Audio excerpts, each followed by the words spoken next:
Exodus, the true story of Moses, the 10 plagues and the Red Sea, a people enslaved for centuries, an unlikely leader, a Pharaoh defying God himself. What really happened in the Exodus? How did Moses become the liberator of Israel? In this video, you'll discover how God faced the Pharaoh with the 10 plagues, how the Red Sea opened, and how this story changed the world. But before continuing, leave your like so that this message reaches more people, and subscribe to the channel for more content like this. Now, let's dive into the incredible story of the book of Exodus. The book of Exodus is the second book of the Bible and one of the most important in the Old Testament. Its name comes from the Greek word exodus, which means departure, as it narrates the liberation of the Israelites from slavery in Egypt and their journey towards the Promised Land. More than just a story of escape, Exodus is a profound account of how God chose a people for himself and established an eternal covenant with them. The story of Exodus begins where Genesis ends. The descendants of Jacob, Israel, had settled in Egypt, where they were initially well received due to the influence of Joseph. However, as time went by, a new Pharaoh came to power and began to see the Israelites as a threat, as they were multiplying rapidly. To control the situation, the Pharaoh turned them into slaves and imposed a cruel regime of forced labor. Faced with this suffering, the Israelites cried out to God for help, and he heard their prayers. It was at this moment that Moses appeared, the great leader chosen by God to lead his people to freedom. The call of Moses. Moses was born into oppression, and to save him from the Pharaoh's order to kill all Hebrew male babies, his mother placed him in a basket in the Nile River. He was found and adopted by Pharaoh's daughter and raised as an Egyptian prince. However, upon discovering his true origins, Moses killed an Egyptian who was mistreating a Hebrew and fled to the Midian desert. It was there that God appeared to Moses through a burning bush and called him to free the Israelites. At first, Moses hesitated, claiming that he was not skilled at public speaking. But God assured him that he would be with him and gave him miraculous signs to convince Pharaoh. He also assigned his brother Aaron to help him. The 10 plagues and deliverance. Moses and Aaron went to Pharaoh and demanded that he let the people go.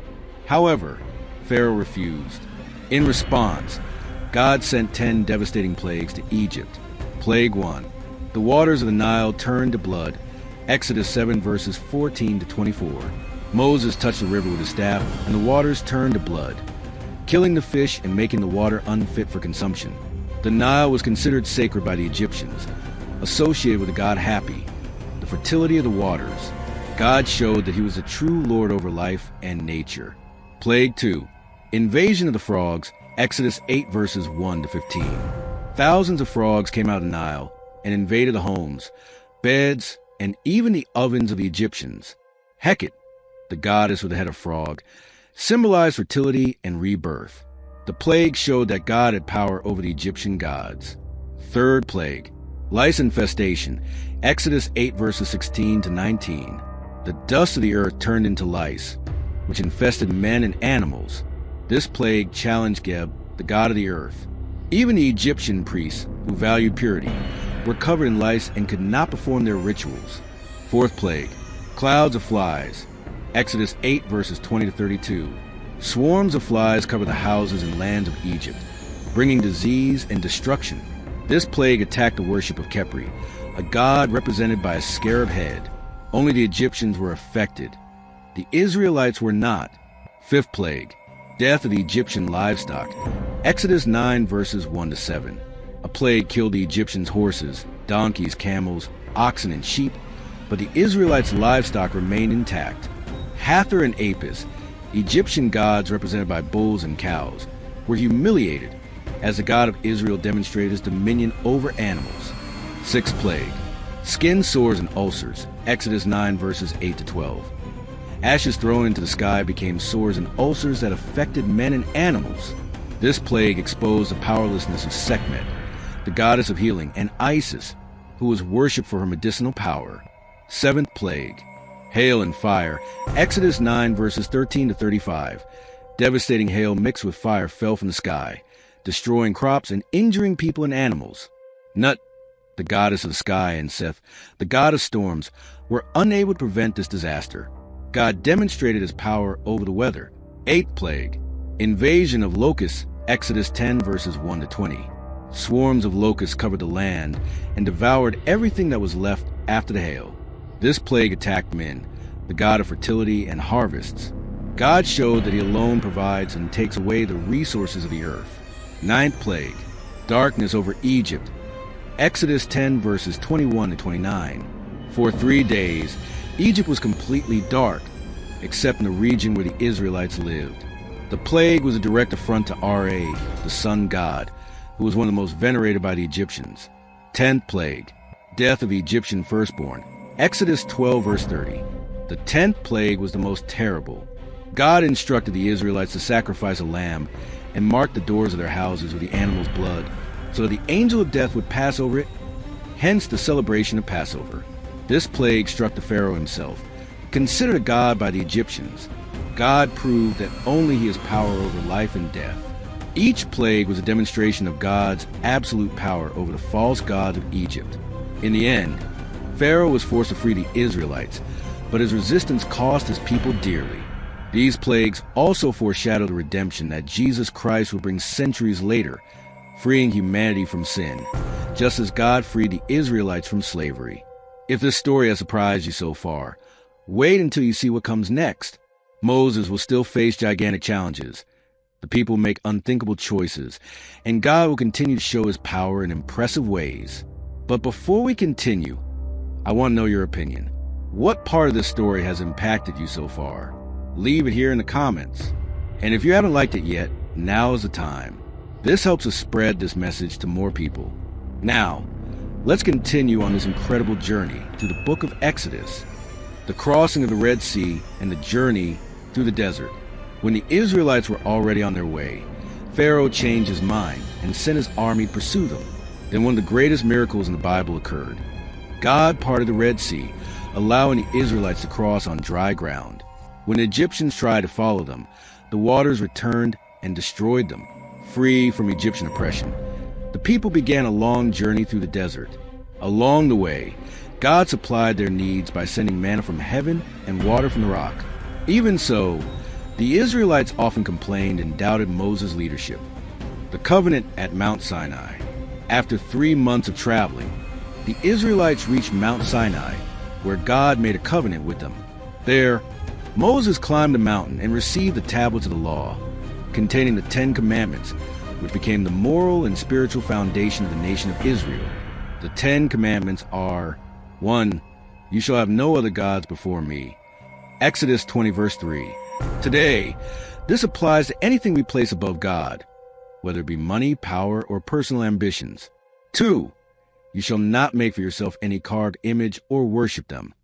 Exodus 20 verses 4 to 6. This does not mean that we cannot have art, but rather that we should not put symbols, people, or objects in the place of God. 3. You shall not take the name of the Lord your God in vain.